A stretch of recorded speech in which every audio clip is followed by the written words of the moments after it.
किया संवाद।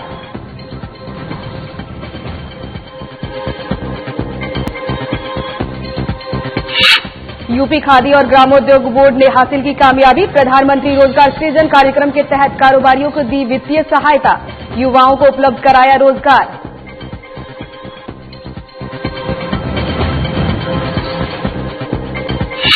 कोरोना के कहर से प्रदेश को बचाने के लिए सफल हुई योगी सरकार की नीतियां। सीएम योगी ने की सबसे बड़े टीकाकरण अभियान की शुरुआत, प्रदेशवासियों को पहुंचाई राहत।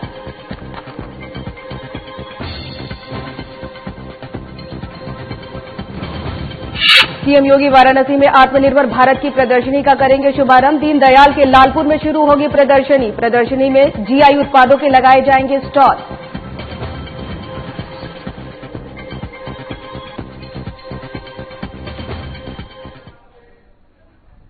नमस्कार, आप देख रहे हैं खबर यूपी और मैं हूं आपके साथ बॉबी सिंह। चलिए बुलेटिन की शुरुआत करते हैं। मुख्यमंत्री योगी आदित्यनाथ के अधिकतम 7 और उपलब्ध नवचयनित प्रवक्ता अध्यापकों को नियुक्ति पत्र वितरित किया है। साथ ही सीएम योगी ने कार्यक्रम में अभ्यर्थियों को संबोधित भी किया और 5 जनपदों के एक सफल अभ्यर्थी से संवाद किया है।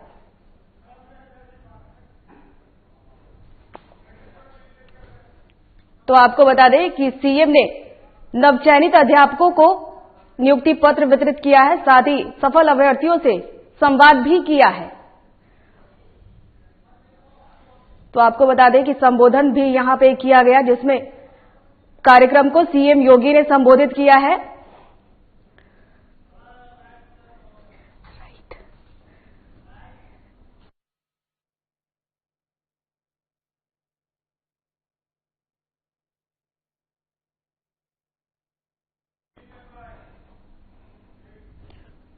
चलिए खबरों में बढ़ते आगे। यूपी खादी और ग्रामोद्योग बोर्ड ने कामयाबी की एक नई कहानी लिख दी है। प्रधानमंत्री रोजगार सृजन कार्यक्रम के तहत वित्तीय सहायता देकर कारोबारियों को शुरू कराया है, फिर युवाओं को उपलब्ध भी कराया।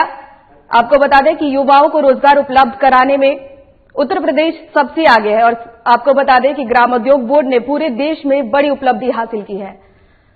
बताते चले, बोर्ड ने 16 जनवरी तक मार्जिन मनी के उपयोग में निर्धारित लक्ष्य के सापेक्ष 106% का लक्ष्य हासिल कर लिया है। साथ ही बोर्ड की ओर से 2376 इकाइयों को 8,176.89 लाख रुपए की मार्जिन मनी भी दी जा चुकी है। वहीं 21,000 से अधिक युवाओं को रोजगार उपलब्ध कराने में भी सफलता हासिल की है। साथ ही पूरे देश में पीएमईजीपी से जुड़ी कार्यदायिनी को लेकर आपको बता दें कि युवाओं को रोजगार सबसे ज्यादा उपलब्ध कराया गया है और पीएमईजीपी के से युवाओं को रोजगार भी हासिल कराई गई है। बोर्ड ने 16 जनवरी तक मार्जिन मनी के उपयोग में निर्धारित लक्ष्य के सापेक्ष 106% का लक्ष्य हासिल कर लिया है। साथ ही बोर्ड की ओर से 2376 इकाइयों को 8,176.89 लाख रुपए की मार्जिन मनी भी दी जा चुकी है। वहीं 21,000 से अधिक युवाओं को रोजगार उपलब्ध कराने में भी सफलता हासिल की है।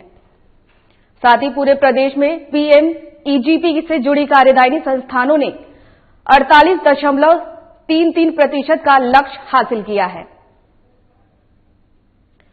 तो आपको बता दें कि ग्रामीण बोर्ड क्षेत्र ने देश में हासिल की है उपलब्धियां और आपको बता दें कि रोजगार की तरफ बढ़ रहे हैं कदम।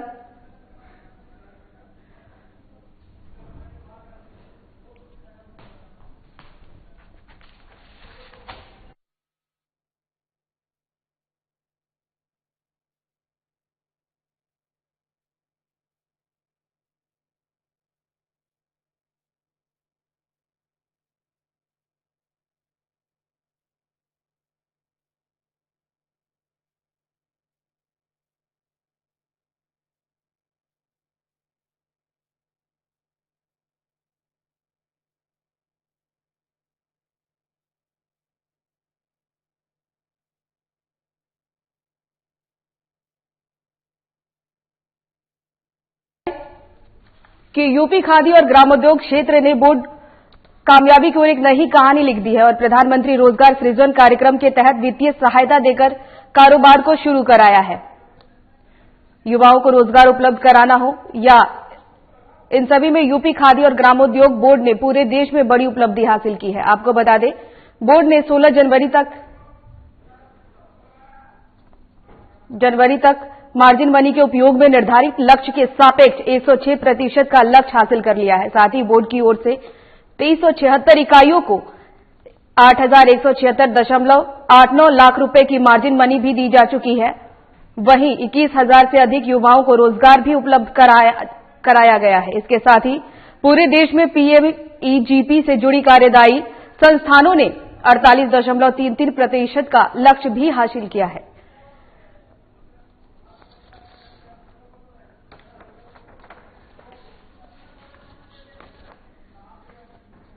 तो आपको बता दें कि ग्रामोद्योग बोर्ड ने देश में सफलता हासिल की है।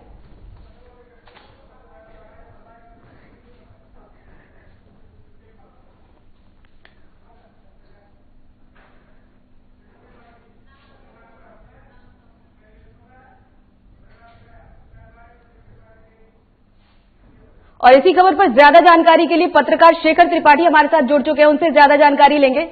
शेखर, आपसे ये जानना चाहेंगे कि खादी उद्योग ने एक नई सफलता हासिल की है, इसको लेकर के क्या कुछ अपडेट है आपके पास, बताएं। बिल्कुल बॉबी जी, बहुत बहुत धन्यवाद। और मैं पिछले वर्षों के अगर आंकड़ों को देखने के बाद साफ तौर पर देखा जा सकता है कि एक वैश्विक महामारी के आने के बावजूद भी यूपी सरकार युवाओं को रोजगार दिलाने के निरंतर प्रयास में है और सरकार अपनी तमाम योजनाओं के जरिए लोगों को कारोबार करने के लिए भी बढ़ावा देती है। यूपी सरकार के सहयोग और मुख्यमंत्री योगी आदित्यनाथ के नेतृत्व के माध्यम से समय समय पर यूपी खादी ग्रामोद्योग बोर्ड ने हमेशा प्रदेशवासियों को नई नई परियोजनाएं दी हैं, जिससे प्रदेश के युवाओं को रोजगार और प्रदेश को आर्थिक लाभ लगातार मिलता रहा है। आपने अभी जो एक मार्जिन मनी के लक्ष्य और उनकी पूर्ति के जो आंकड़े बताए हैं, ये आंकड़े एक रिकॉर्ड की तरह हैं। पिछली सभी सरकारों में खादी की उपयोगिता को कभी संबल नहीं मिला। ग्रामोद्योग को जिस आर्थिक मार्गदर्शन की जरूरत थी, वो उसे पिछली सरकारों में हासिल ही नहीं हुआ। शेखर, ये भी जानना चाहेंगे आपसे कि प्रधानमंत्री सृजन रोजगार के तहत युवाओं को रोजगार भी उपलब्ध कराया गया है।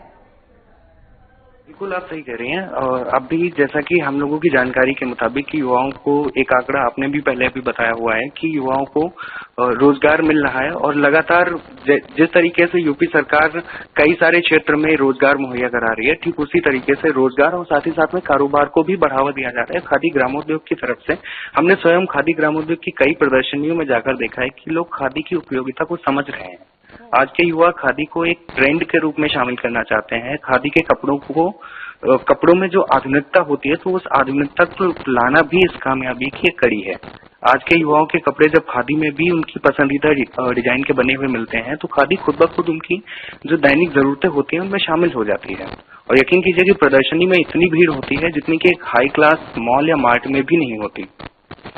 तो ये भी जानना चाहेंगे कि ग्रामोद्योग बोर्ड ने एक नई उपलब्धि हासिल की है और अपने आप को 5वें स्थान पे रखा है, इसको लेकर के क्या कुछ अपडेट है? जी बिल्कुल, यूपी सरकार के लगातार अगर निरंतर अगर उनके कामों की प्रशंसा की जाए तो वो तो लगातार एक अलग ही एक रिकॉर्ड कायम करते हैं हर एक क्षेत्र में, वो चाहे ग्रामोद्योग हो या यूं कहें कि शिल्पकला के क्षेत्र हो या अन्य जितनी भी जो भी डिजाइनर, जो भी साइट्स हैं, जो भी संस्थाएं हैं, उनके माध्यम से भी सरकार लगातार एक नई उपलब्धि हासिल करती जा रही है। मैं आपको एक चीज और बताता हूँ कि जब गुजरात में मोदी जब मुख्यमंत्री थे तो उस वक्त खादी को राष्ट्रीय स्तर पर लाने के लिए काफी जोर दिया जा रहा था, लेकिन जब से नरेंद्र मोदी जी ने प्रधानमंत्री बनकर देश की कमान संभाली है, तब से खादी को देश में तो पहचान मिली ही है, साथ ही साथ अंतर्राष्ट्रीय स्तर पर भी उसे पसंद किया जा रहा है। इसी का परिणाम है कि आज खादी की लोकप्रियता के चलते आज हर वर्ग के लोग खादी खरीदना चाहते हैं और लोग खादी पहनना चाहते हैं। चलिए, फिलहाल यही उम्मीद है शेखर कि जिस तरह से यूपी ने अपने आप को 5वें स्थान पे रखा है, वैसे ही अपने वित्तीय वर्ष को आगे बढ़ाते रहे। और बहुत बहुत शुक्रिया आपका तमाम जानकारी के लिए। तो आपको बता दें कि पीएमईजीपी के तहत युवाओं को रोजगार दिलाने का काम किया गया है। साथ ही यूपी ग्रामोद्योग बोर्ड ने अपने आप को 5वें स्थान पे कर लिया है। आपको बता दें कि युवाओं को रोजगार दिलाने में आगे है यूपी और साथ ही रोजगार की तरफ प्रदेश के कदम भी बढ़ रहे हैं। तो आपको बता दें कि खादी और ग्रामोद्योग बोर्ड ने पीएमजीपी के तहत रोजगार में सबसे बड़ी कामयाबी हासिल की है। इसके साथ ही आपको बता दें कि पीएमईजीपी के में कारोबारियों को वित्तीय सहायता भी दी गई है और वित्तीय सहायता देकर कारोबारियों का कारोबार भी शुरू कराया गया है।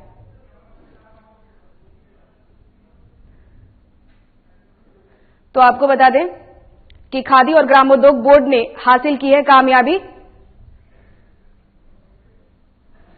और आपको बता दें कि अपने आप को यूपी खादी और ग्रामोद्योग बोर्ड ने 5वें स्थान पर रखा है। चलिए फिलहाल वक्त है एक छोटे से ब्रेक का, जल्द होंगे हाजिर।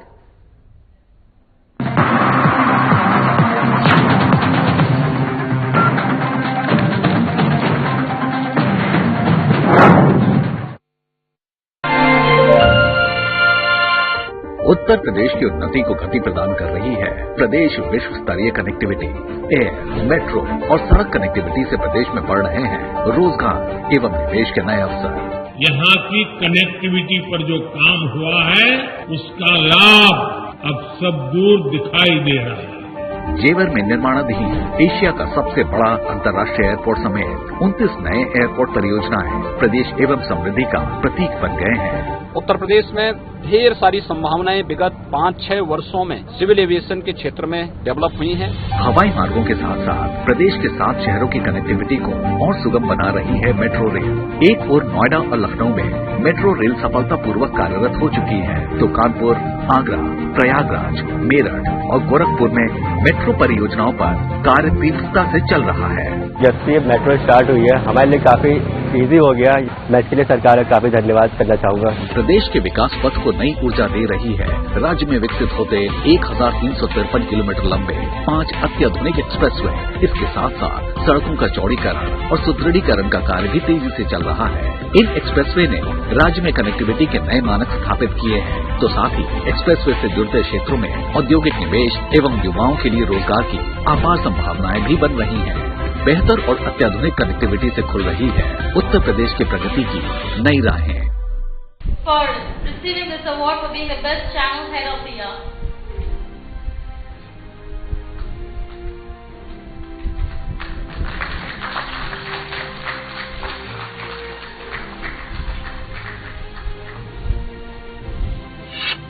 पहले तो इतने सारे लोग, इतने गणमान्य व्यक्ति, सबसे पहले आप सबका धन्यवाद। और एक चैनल हेड और बेस्ट चैनल हेड का अवार्ड बिना मेरी टीम के मुझे नहीं मिल सकता है। और मुझे लगता है कि बेस्ट चैनल हेड के अलावा मैं चाहूंगा अगले साल हमारे चैनल को इसी मेहनत के साथ, अगर हम उसको बेस्ट चैनल भी बना सके 7++ न्यूज। आप सभी का बहुत बहुत धन्यवाद कि आप सब लोगों के बीच में मुझे अवार्ड मिला। Thank you very much.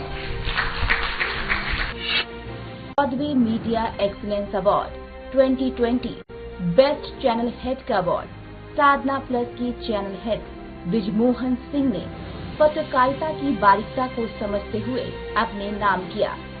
वहीं बेस्ट मीडिया टीम का अवार्ड साधना प्लस की टीम ने एकता में अनेकता का संदेश देते हुए उनकी झोली में गिरा।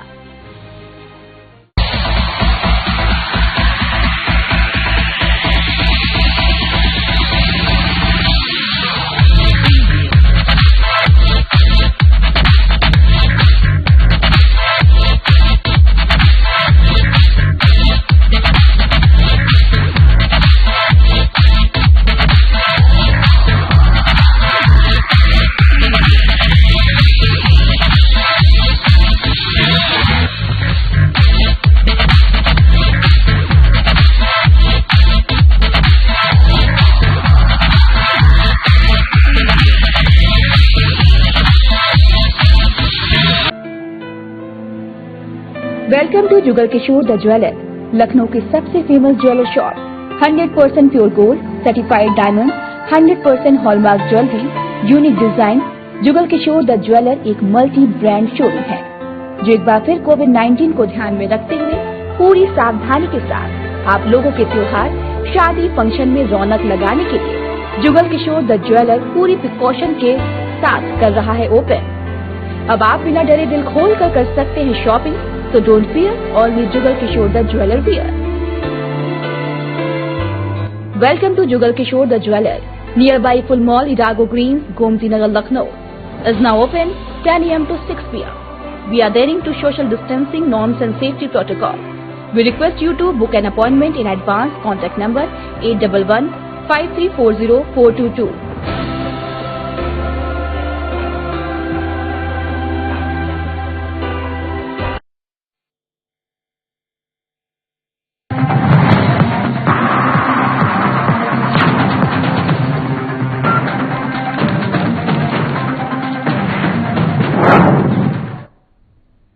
चलिए ब्रेक के बाद एक बार फिर से स्वागत है आप सभी का। खबरों में बढ़ेंगे आगे। कोरोना के कहर से प्रदेश को बचाने के लिए योगी सरकार की नीतियां दूसरे राज्यों के लिए मिसाल बन रही है।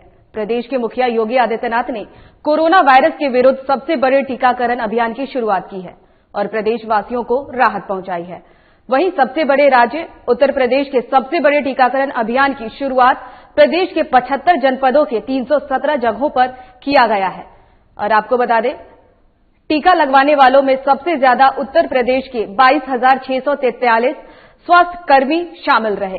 साथ ही प्रदेश में कोरोना वायरस को मात देने वाली योगी सरकार ने न सिर्फ सर्वाधिक स्वास्थ्य कर्मियों का टीकाकरण करवाया है, इसके साथ ही दूसरे राज्यों के समक्ष नजीर पेश की है। आपको बता दें, कोरोना काल में सबसे ज्यादा कॉन्टैक्ट ट्रेसिंग और सर्विलांस के जरिए कोरोना वायरस चेन को तोड़कर वायरस पर काबू पाने में सफलता हासिल की है। तो आपको बता दें कि उत्तर प्रदेश की योगी सरकार कोरोना के विरुद्ध सबसे बड़े टीकाकरण अभियान की शुरुआत की है और इसके साथ ही सबसे ज्यादा अभी तक उत्तर प्रदेश में ही कोविड टीकाकरण किया गया है।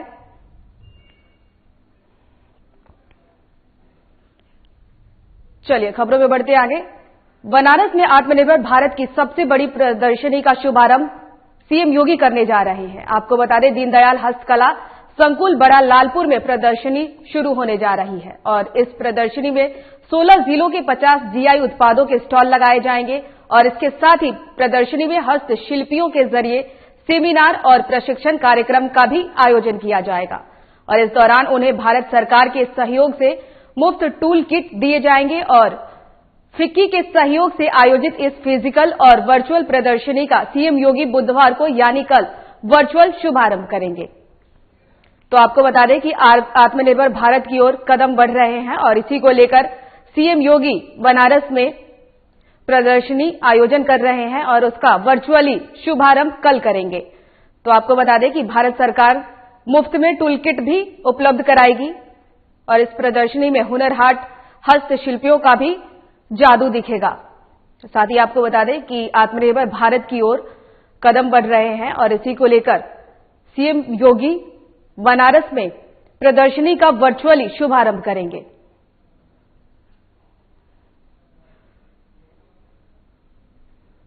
चलिए खबरों में बढ़ते आगे। कोरोना वायरस को फैलने से रोकने के लिए लॉकडाउन लगाया गया और इसके कारण दुनिया भर में आर्थिक गतिविधियां ठप हो गई थी। ऐसे समय में सीएम योगी से मिले प्रोत्साहन के चलते सूबे के कई निर्यातकों ने आपदा को अवसर में बदलने का काम किया है। इन निर्यातकों के प्रयासों से ही चावल, खिलौने, दवाई, कालीन इत्यादि को लेकर कृत्रिम फूल जैसे सामानों को विदेश में खूब ऑर्डर मिले और यूपी निर्यात के मामले में देश के अपने 5वें स्थान को बनाए रखने में सफल रहा है। तो आपको बता दें कि लॉकडाउन में पूरे देश को आर्थिक नुकसान पहुंचा और इसको लेकर के सीएम योगी इस आपदा को अवसर में बदला है। साथ ही अपने आप को 5वें स्थान पे रखा है। यूपी निर्यात मामले में 5वें स्थान पे है। तो आपको बता दें कि आपदा को अवसर में बदलने का काम किया है मुख्यमंत्री योगी आदित्यनाथ ने और आयात निर्यात को बढ़ावा देते हुए अपने आप को 5वें स्थान पे कर लिया है।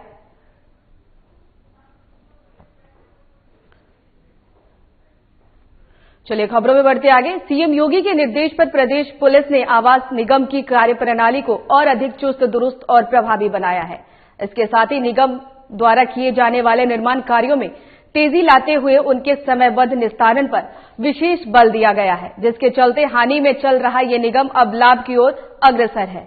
वहीं अपर मुख्य सचिव गृह अवनीश कुमार अवस्थी ने जानकारी देते हुए बताया है कि वित्तीय वर्ष 2018 और 19 में जहां निगम 11.29 करोड़ रुपए और वित्तीय वर्ष 2019-20 में 7.12 करोड़ रुपए के घाटे में चल रहा था और वर्ष 2020 और 21 में लाभ की ओर अग्रसर हुआ है। इसके बाद निगम का लाभ निरंतर बढ़ता जा रहा है, जो कि वर्तमान वित्तीय वर्ष में 4 करोड़ रुपए से अधिक हो गया है। तो आपको बता दें कि अपर मुख्य सचिव गृह अवनीश अवस्थी ने बताया है कि वित्तीय वर्ष लगातार अग्रसर है और अवनीश कुमार अवस्थी ने वित्तीय वर्ष को लेकर के जानकारी दी है। एक समीक्षा बैठक की गई, उसमें जानकारी दिया है कि 2020 और 21 लगातार अग्रसर के मार्ग पर है। चलिए खबरों में बढ़ते आगे। गोमती नगर विस्तार में दंगे के लिए पुलिस पहले से ही तैयार है। आपको बता दें, पुलिस ने टीम गठित कर सभी को तैयारियों में लगा दिया है। साथ ही पुलिस का कहना है कि ऐसा करने से हम दंगे को रोक सकते हैं और इसके लिए पहले से ही तैयारी करनी बहुत जरूरी है। तो आपको बता दें कि गोमती नगर विस्तार में हुए दंगे को लेकर पुलिस प्रशासन पहले से ही तैयारियों में जुट चुकी है और उनका कहना है कि हम ऐसे दंगे को तभी रोक सकते हैं जब पहले से तैयार हो। तो आपको बता दें कि गोमती नगर विस्तार में दंगे को लेकर पुलिस प्रशासन पहले से ही तैयारियों में जुटी हुई है। चलिए खबरों में बढ़ते आगे। देश की राजधानी दिल्ली की सीमाओं पर पिछले 2 महीनों से किसान धरना दे रहे हैं और इस बीच आज केंद्रीय गृह मंत्री अमित शाह दिल्ली पुलिस के अधिकारियों के साथ बैठक कर रहे हैं। आपको बता दें, ये बैठक दिल्ली पुलिस के मुख्यालय में आयोजित की गई है। तो आपको बता दें कि कृषि कानून को लेकर लगातार किसानों में आक्रोश है और इसको लेकर लगातार धरना प्रदर्शन किया जा रहा है और इसी मुद्दे को लेकर केंद्रीय गृह मंत्री अमित शाह दिल्ली में पुलिस अधिकारियों के साथ बैठक करेंगे और बैठक कर रहे हैं। साथ ही आपको बता दें कि किसानों का धरना प्रदर्शन लगातार जारी है। इसको लेकर केंद्रीय गृह मंत्री अमित शाह दिल्ली पहुंचे हैं और पुलिस अधिकारियों के साथ बैठक कर रहे हैं।